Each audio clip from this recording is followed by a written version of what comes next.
LSN Radio. It's all about what's next. Go to financialsurvivalnetwork.com and sign up for your free weekly newsletter. You'll also get 3 free reports. The Financial Survival Network. It's all about what's next.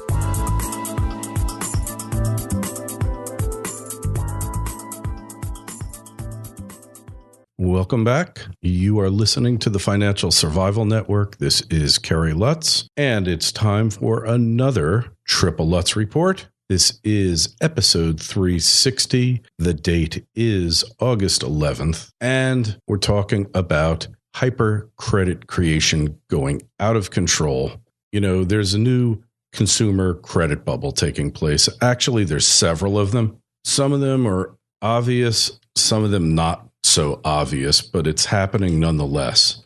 But get ready, because lessening FICO standards, just the beginning. You're going to see it with mortgages, credit cards, and many other types of credit. And in a world where the banks are merely appendages of the government, and where, you know, when Uncle Sam wants credit expansion, he just has to say the word and it gets done, no matter how uncreditworthy the borrowers may be. And who could be less creditworthy than Uncle Sam himself? Think about it. He's hundreds of trillions of dollars in hock, and he's taking on billions more in debt every minute of the day. And, you know, we've been talking about it recently. Look, told you about an article recently. Auto loan balances, you know, reached a record in April of $902 billion. So here we are in August, 4 months later. You can pretty much be certain that auto loans have hit pretty close to $1 trillion. And what is the main requirement to get an auto loan now? Pretty much, if you've got a pulse or you can fog a mirror, you get an auto loan. So if you're a vampire or one of the undead, then you probably can't get an auto loan, but otherwise you got it. And same thing with mortgages. Okay. Mortgages, we've got an article here, and it's something that I subscribe to back from my recovery days. Publication called Collections and Credit Risk. You can find it. You have to subscribe to it. You have to register. Collectionscreditrisk.com. So banks and other lenders appear to be waiting on a regulatory signal from the Federal Housing Finance Agency. That's called the FHFA. Most of you don't know what it is. They run Fannie and Freddie now. Remember, Fannie and Freddie used to be government-sponsored enterprises, GSEs. Now they're basically just branches of your federal government. And what they're saying here, guy named John Taylor, who's president and CEO of the National Community Reinvestment Coalition. Doesn't that sound wonderful? It sounds like some of the guys that got us into the last housing bust. He said, we could really stimulate the housing market and increase home ownership if Mel Watt and this administration gave Fannie and Freddie a clear directive to start securitizing safe and sound loans, which means it's a euphemism for loans from people that would be buying houses that they can't afford. So here's the deal. It's just happening all over. You see increases in credit card debt going up. Last month, it was up $19.4 billion. In and of itself, $19.4 billion for credit cards, not a lot. You see it for college loans, student loans going up. So the key here, because the Keynesians, the geniuses running things at Treasury, they're all neo-Keynesians, think if only we can get people to borrow more, that will stimulate demand and that will bring the economy back. We'll reflate things, but it just doesn't work that way. All increasing debt will do now is give us more debt, give us a phony looking little recovery, and it's not going to actually improve the economy. You know that, and I know it, and the people in the government know it too. But the key is kick the can down the road, make the economy look better for the midterm elections, make it look better for the 2016 elections, and then the resulting bust, because this is how the business cycle works. But this is so overt, this type of manipulation, this type of stimulus. But come the next administration, 4 years down the road, they're going to get stuck with all these bad loans, all these defaulted credit cards, all these repoed auto loans, because the fact of the matter is the health of the borrower has not improved. So it's just silly. Another article, Fair Isaac's new scoring model downplays medical debt. Fair Isaacs are the ones that came up with the widely lauded FICO score. Okay, that's what you see used for mortgages. It's still used in credit cards, but there's three main credit reporting bureaus: Experian, TransUnion, and Equifax. And they use other indices as well as FICO. There's a FICO 2, a FICO 3. There's a whole bunch of different ones that are being utilized to try to guess the odds of somebody defaulting.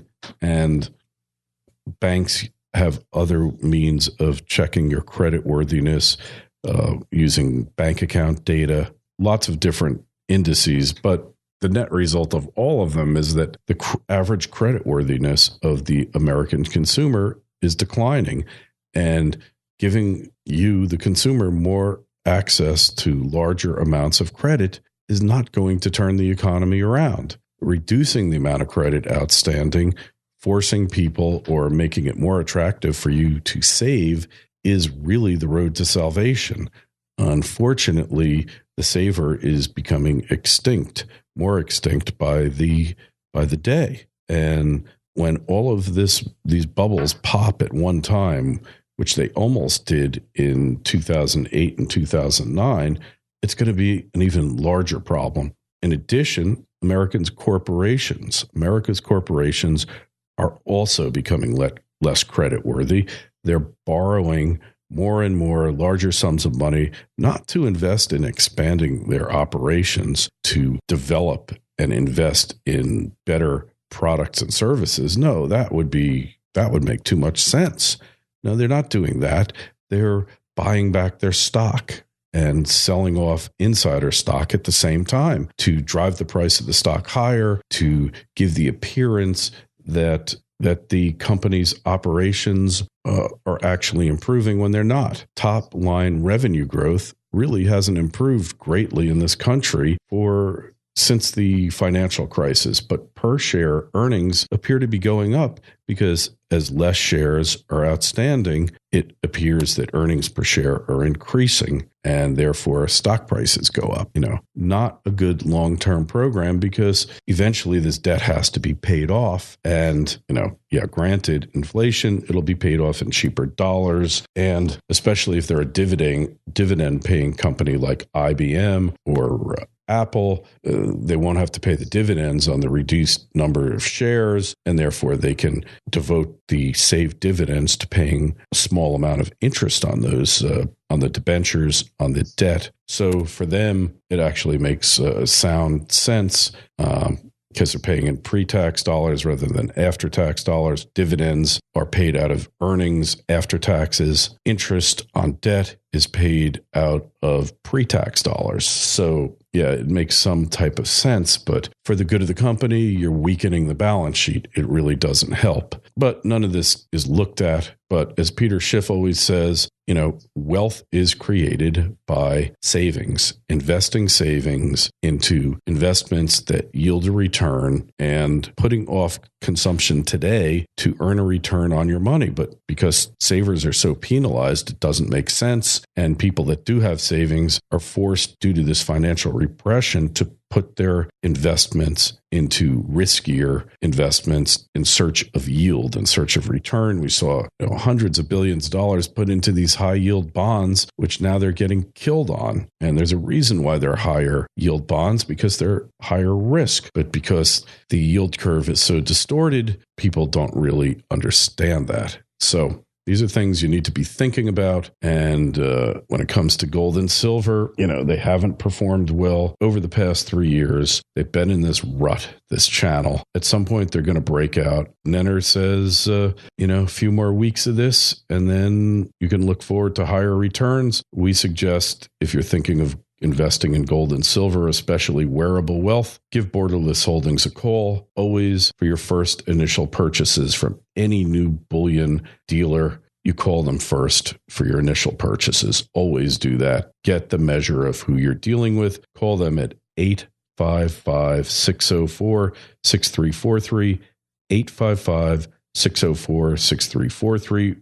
Or, if you're going to contact them through the website, borderlessholdings.com, talk to Seth over there, tell them Kerry sent you. But we highly recommend, if you're considering precious metals, they're the place to go. So remember, we were talking about these cartoon characters. They're the modern day equivalent of squeegee men in New York. And finally, they're cracking down on them. They've been exploiting tourists. You got this guy, the naked cowboy, who wears his tighty-whities and plays guitar. So they've been busting Spider-Man and Elmo and caught them trying to shake down tourists. And, I guess Comrade de Blasio has finally gotten the message. The police are distributing flyers in several languages that say photos with costume characters are free, tipping is optional. They've got cops out there, and, finally they're just said enough. And de Blasio is looking bad, doesn't like the bad publicity, so they're going after them, and, finally. So, how it works. It's just what eventually they catch on. And, de Blasio is just like any other politician. If you make him look bad, he reacts, but it shouldn't have been necessary. Shouldn't have had to come down to this. But this is the way that politicians do their thing. And, the whole way that New York City politics works is just beyond comprehension oftentimes. And when we return, there's just so many stories going on. Race riots in St. Louis. And hey, we got Squeegee Man in New York getting his 178th squeegee bust, and lots of others on the Financial Survival Network. FSN Radio. It's all about what's next. Every day, the Financial Survival Network reaches tens of thousands of listeners and would like to reach thousands more. By adding a video channel and more show hosts, we think we can make that happen. But we need your help. If you're a regular listener of FSN and would like to help, please go to clubfsn.com to donate monthly from $1 to $100. The choice is yours, but every bit counts. There are premiums available for you, but the biggest one by far is you helping FSN get the message out to your friends and family to be prepared, hopeful, and ready. That's what FSN is all about, and that's why you listen. So go to clubfsn.com and help us get the word out before it's too late. The Financial Survival Network. It's all about what's next.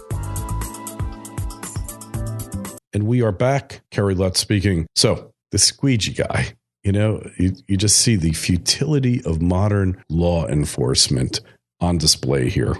So this guy is on the front page of the New York Post, and the headline is "The Squeegee Men Are Back." If you're not familiar with them, during David Dinkins' time, who was who was basically Comrade de Blasio's mentor. The squeegee guys would come up to you and with a filthy squeegee try to do your windows, and they'd start doing them. And, the city was out of control. So it was really a symbol of more of urban decay. And Giuliani gets elected and the police start cracking down on them the next day after he was elected, before he even got installed as mayor.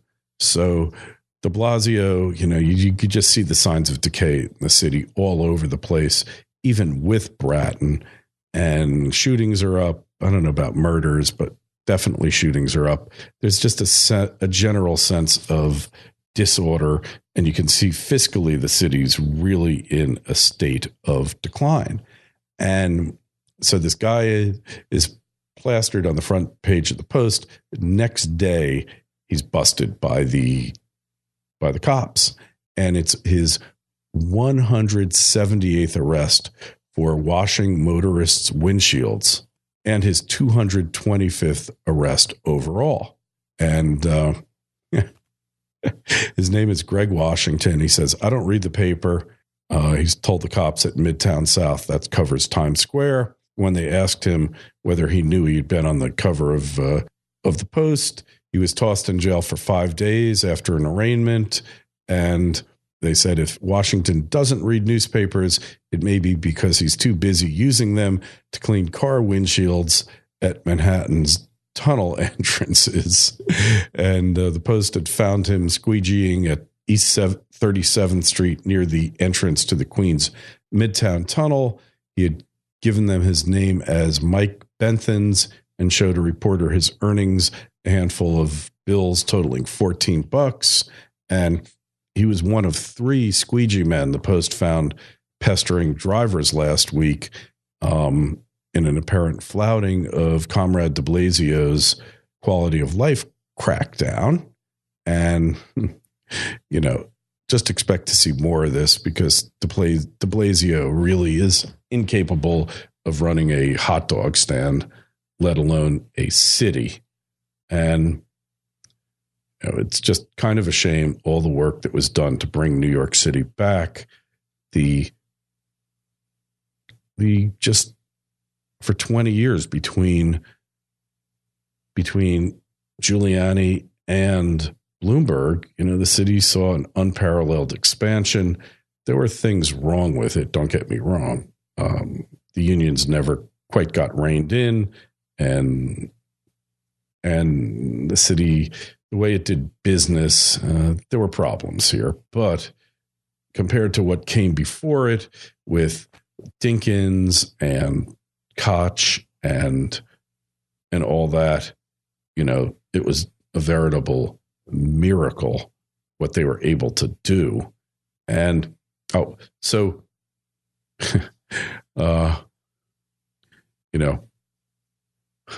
was a guy who got strangled by the police in a chokehold, and de Blasio has a whole get together, and he has Al Sharpton there. Now, this guy Sharpton is just the worst of the worst. You might not remember the Tawana Brawley story, but this is a woman, African-American woman, who made up a whole story about having been raped because she stayed out too late and was afraid of getting punished by her mother and her stepfather. She accused this district attorney upstate of having been involved in a gang rape on her. And it was just a horrible thing. Sharpton wound up getting a judgment against him for several $100,000 that he avoided paying for many, many years. Sharpton owes millions of dollars in back taxes along with his organizations. There were a couple lawyers involved. They wound up getting disbarred. But from there, Sharpton went on to real fame. Giuliani wouldn't even acknowledge the fact that Sharpton existed. The president, the current occupant of the White House, loves Sharpton, and so does de Blasio. So they have this roundtable discussion on police community relations, and Sharpton is sitting next to de Blasio, and basically Sharpton humiliates de Blasio and embarrasses him. Sharpton was initially supposed to be seated away from him with other community leaders, but he wound up sitting at the same table. And, he said to de Blasio, if Dante wasn't your son, he'd be a candidate for a chokehold. And Sharpton also demanded the mayor go from hope to actuality and warned, if we're going to play spin games, I'll be your worst enemy. And he's sitting right by the police commissioner. And on Monday, after this wonderful round table, the Police Benevolent Association president, Pat Lynch, blasted the decision to seat Sharpton next to the mayor, who was flanked on his other side by the commissioner. And he said Sharpton shouldn't have the right to sit at the lead table at City Hall and stir up the streets where it becomes dangerous for police officers. And then you see what happens in St. Louis when, guy goes crazy, the cops overreact, he's killed, and riots ensue. So, this is the world we're living in, where charlatans like Sharpton are afforded way too much attention. Nobody should even give this guy the time of day. He's a buffoon. He's a fraud. And, he's just in it for the PR and get his name in the papers. I mean, that's the main thing. The Reverend Al Sharpton. I mean, what a joke. But when you got a crazy commie in the mayor's office, things like this are bound to happen. And it's partly Bloomberg's fault. He gave this guy way too much attention as well. Should have been treated just the way that Giuliani did it. Ignore him, and he will eventually go away. We led another protest up in Harlem one time, and it was amazing. In front of this clothing store owned by a Jewish guy, and shortly thereafter, after the protest, a crazy guy went threw a Molotov cocktail or firebomb into the store. The owner managed to get out with a couple of staff, and a bunch of poor people who worked for them wound up dying in the fire, much due to Sharpton's activities. Another time, there were many blacks boycotting Korean groceries in grocery stores in Brooklyn, and this was during Dinkins, all at the behest of the Reverend Al, and they even got an injunction against Sharpton, but Mayor Dinkins wouldn't enforce the injunction, so that was wrong as well. Sharpton, checkered history, should not have any clout, should not be taken seriously by anyone, but he is the Reverend Al Sharpton, and he's lost a lot of weight, so I guess that accounts for something. Anyways, things to keep your eyes open on, because New York will be in bankruptcy within another 18 to 24 months. As predicted, you heard it here first, and de Blasio is just more concerned about paying off the unions, closing charter schools, and making the city ungovernable and bankrupt. That's his goal. So you heard it here on the Financial Survival Network. This has been another Triple Lutz Report. Kerry Lutz signing off. FSN Radio. It's all about what's next. Go to financialsurvivalnetwork.com and sign up for your free weekly newsletter. You'll also get 3 free reports. The Financial Survival Network. It's all about what's next.